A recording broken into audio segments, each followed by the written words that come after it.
So I have actually a very interesting idea there, and I talked about it briefly. But I think uh, this is something that I really want to work upon eventually in life when I have time and whatever. I think this whole causal discovery is a very difficult problem. You can tell correlation, but you cannot tell causation among variables.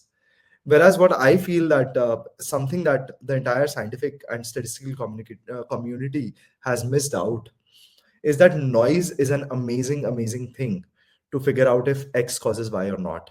And I'll explain that with an example. So suppose if you are a publisher and you are publishing a copy of a classic, and you are concerned that maybe 10 years later you'll run into some copy or some first hand copy or something, and you want to be able to prove in copywriting code that this copy has been derived out of my book and not from someone else's book. The what copywriters have been doing is that they introduce spelling errors somewhere randomly in the text, like somewhere on page 37 or something you'll have a spelling error in some specific word. And once, so if they run into a copy somewhere maybe years down the line, what they do is they use this as the proof that, see, on page 37 there was this spelling error that was specifically there in our copy as well. So if that copy has been blindly copied, it can prove the direct causal link. Mhm. I think this idea is very, very underexplored.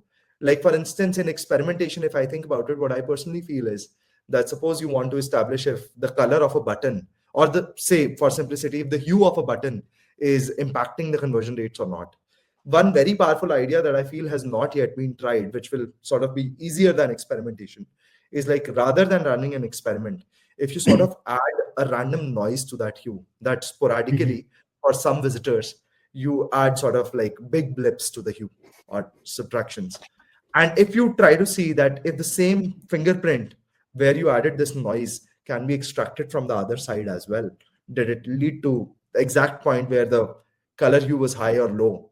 So I Mhm. think this essentially, whenever X causes Y, whatever is the noise fingerprint on X get transferred to Y.